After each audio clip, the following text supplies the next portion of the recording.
Hello everyone, उम्मीद करता हूँ आप सब लोग बहुत अच्छे होंगे। बड़ा ही फेमस क्वेश्चन है सारणिक का। ये पता नहीं कितनी बार ये बोर्ड में पूछा जा चुका है। क्या करना है भैया, ये कह रहा है कि ये भैया सारणिक हम आपको दे रहे हैं और आप एक रिलेशंस ये प्रूफ करके दिखा दीजिए, यानी कि इसकी वैल्यू फाइंड करके दिखा दीजिए। ये तो बहुत सारे तरीक़ों से आप डिस्कस कर सकते हैं इस क्वेश्चन को। एक तरीका होता है कि आप ज़्यादा से ज़्यादा यहाँ ज़ीरो बनाने की कोशिश करिए। आप ऐसे भी कर सकते हैं और आप ऐसे भी सोच सकते हैं कि भैया कि मैं ना ये a प्लस बी प्लस सी बनाना चाह रहा हूँ। किस तरीके से मैं अपने सारणिक के अंदर a प्लस बी प्लस सी वाली फॉर्म बना सकता हूँ। तो ये दो तरीके हैं जिनको लेकर ये सवाल बड़ी ही ईजी तरीके से हो जाता है। पहला तरीका तो ये है कि आप ज़्यादा से ज़्यादा ज़ीरो बनाने की कोशिश करिए। एक तरीका तो आपको ये बन जाएगा और दूसरा तरीका ये है कि आप जो आपको प्रूफ करने के लिए a प्लस बी प्लस सी दे रहा है ना क्वेश्चंस, तो इसको बनाने की कोशिश करिए। ये कैसे बनाया जाएगा, क्लियर है? दोनों बात समझ में आ गई? या तो ज़ीरो बना लो या फिर a प्लस बी प्लस सी बनाने की कोशिश करो। तो हम लोगों ने क्या करा, जैसे मैं सोच रहा हूँ तो मैंने क्या काम करा, मैंने ना सारे के सारे जो कॉलम्स थे वो ऐड कर दिए फर्स्ट वाले में। इससे फ़ायदा क्या होगा, a ऐड हो जाएगा 2 बन जाएगा 2a, b ऐड होगा 2b बन जाएगा, तो यहाँ हो जाएगा 2a 2b 2c, यानी कि 2 कॉमन ले लिया जाएगा तो a प्लस बी प्लस सी बन जाएगा। तो मेरा पर्पज़ ये है कि मैं a प्लस बी प्लस सी बनाने की कोशिश कर रहा हूँ। आप चाहो तो ज़ीरो ज़ीरो बनाकर भी कर सकते हो। जैसे ज़ीरो बनाने का अगर आप सोच रहे हो तो आप ज़ीरो कैसे बना सकते हो, इस वाले कॉलम्स को अगर नीचे लाकर घटा दिया जाएगा तो ये वाला जो इस वाली रो को नीचे लाकर घटाया जाएगा तो यहाँ पर ज़ीरो बन जाएगा। ठीक है, ऐसे ही जब इसको नीचे लाकर घटाया जाएगा तो यहाँ पर ज़ीरो बन जाएगा। इसको ज़ीरो बना सकते हैं। तो कई सारे तरीके हैं आपके ज़ीरो बनाने के भी। चलिए मैं तो a प्लस बी प्लस सी बनाने की कोशिश करता हूँ। तो उसके लिए क्या करा मैंने पता है, उसके लिए मैं ऐसा कर लेता हूँ कि एक ऑपरेशन लगा देता हूँ कॉलम में। कॉलम 1 में मैंने सारे के सारे कॉलम को ऐड कर दिया।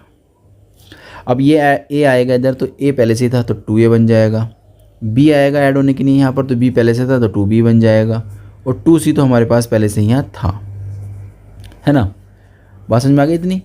अब देखिए बाकी सारे कॉलम से कोई मतलब नहीं, वो तो बेचारे ऐसे ही आ जाएंगे, उनसे कोई मतलब नहीं है। अब ये वाला देखिए सबको सब ऐड करेंगे यहाँ लाकर, तो यहाँ पर जब ऐड करेंगे तो B C plus B plus C plus 2a plus B, ये भी ऐड होकर 2b बन जाएगा। 2a तो मेरे पास पहले से ही था तो मैं 2a को पहले लिख लेता हूँ, 2b हो जाएगा। अच्छा, जब ये सब यहाँ पर ऐड होंगे आकर तो c और c 2c हो जाएगा।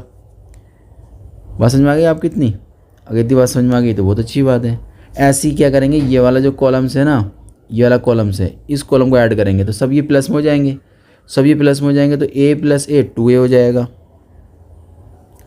ये 2b भी दे रखा है इसके अंदर और ये c जब यहाँ ऐड होगा तो c पहले से था तो 2c भी हो जाएगा। तो इस तरीके से आप लोगों ने इस काम को निपटा दिया है कि भैया सारे कॉलम में एक जगह ऐड कर लेता हूँ। इसके बाद क्या करेंगे, इसके बाद आप ना ये सोचिए कि यहाँ पर जो है ना ये जो ब्रैकेट दिखाई दे रही है भाई कॉमन है तो इसको बाहर निकाल दें। ये सेम दिखाई दे रही है तो सारणिक के अंदर ऐसा कर सकते हैं, डिटर्मिनेंट के अंदर वो चीज़ कॉमन बाहर आ जाती है जो सेम हो, किसी रो में या किसी कॉलम में, किसी स्तंभ में या पंक्ति में सेम होती है तो वो एलिमेंट्स आपके बाहर आ जाती हैं। इतना हो जाने के बाद इसके बाद क्या करते हैं, देखिए हमने क्या काम करा, यहाँ से 2 कॉमन ले लिया तो a प्लस बी प्लस सी बन जाएगा यहाँ तो। अच्छा, यहाँ भी चलो मैं एक बार ऐसे नोट कर देता हूँ और उसके बाद फिर हम लोग यहाँ पर कोई कैलकुलेशंस अच्छी वाली करके देखते हैं क्या बन सकती है। देखिए जब ऐसा आपके पास सारणिक आ जाए जिसमें एक रो में या एक कॉलम में 0 0 1 1 होते हैं तो आप ज़्यादा से ज़्यादा ज़ीरो बनाने की कोशिश करिए। भाई ये वाला जो 1 है इधर लाकर लेस करूँगा तो यहाँ 0 बन जाएगा और ये वाले 1 को मैं यहाँ लाकर लेस करूँगा तो यहाँ भी 0 बन जाएगा। कहने का मतलब है रो 2 में अगर ऑपरेशंस लगा रहे हो, कौन सा वाला कि भैया रो 1 घटा रहे हो, ऐसी रो 3 में एक ऑपरेशन लगाया जा रहा है आपका। ठीक है, इससे फ़ायदा क्या होगा, इससे फ़ायदा ये होगा कि हम लोग ज़्यादा से ज़्यादा ज़ीरो बना लेंगे ताकि जब हम इसको ओपन करें हमारी कैलकुलेशन आसान हो जाए। ध्यान समझिएगा, जब मैं इसको नीचे लाकर लेस करूँगा तो ये कट जाएगा, कितना बचेगा यहाँ पर 0। जब मैं इसको लाऊंगा नीचे माइनस a करूँगा तो ये तो 2a पहले से ही था, a बचा तो बचा यहाँ पर एक a प्लस का b बचा प्लस का c बचा। ठीक है, ये बात समझ में आ गई आपके? अब देखिए आगे क्या होता है, ये वाला जब मैं इस दर ला के लेस करूँगा तो यहाँ पर भी 0 बन जाएगा। क्लियर है ये बात। अब तीसरी वाली रो की बात करते हैं, यहाँ पर भी 0 बन जाएगा, 1 में से 1 लेस होगा तो। दूसरा, जब मैं इसको नीचे ला घटाऊँगा तो ये भी a है, ऊपर वाला भी a था, तो ये भी 0 बन जाएगा। अब तीसरा देखिए आप, जब मैं इसको यहाँ लाकर माइनस का b लिखूँगा तो ये तो पहले से 2b था और माइनस का b आप और लिख रहे हो, इसका मतलब ये भी प्लस का b बचेगा, तो a b और c तीनों आपके पास यहाँ पर भी हो जाएंगे। बात समझ में आ गई आपके। चलिए आगे डिस्कस करते हैं। यहाँ बचेगा a प्लस बी प्लस सी। अब देखिए थोड़ा सा और कैलकुलेट करते हैं हम लोग। इस वाली जो रो है ना, इस वाली जो रो है, इस रो में से कॉमन ले लेते हैं a प्लस बी प्लस सी को, और इस वाली रो में से भी कॉमन ले लेते हैं a प्लस बी प्लस सी को। तो हमारे पास कितने a प्लस बी प्लस सी हो जाएंगे? एक तो पहले से चला आ रहा है, एक आपने इस वाली रो में से निकाला, एक इस रो में से निकाल दिया। देखिए जो प्रूफ करना था वो तो हमारा आ चुका है ना। अब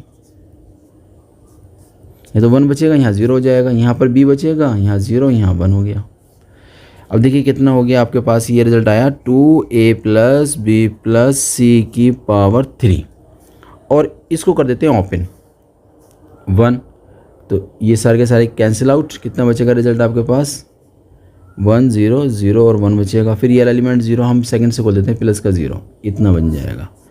कुल मिलाकर आपके पास रिजल्ट आ गया a प्लस बी प्लस सी की होल पावर 3, और करली ब्रैकेट्स, यहाँ डिटरमिनेंट खोलेंगे तो 1 आ जाएगा और बाकी सब 0 थे।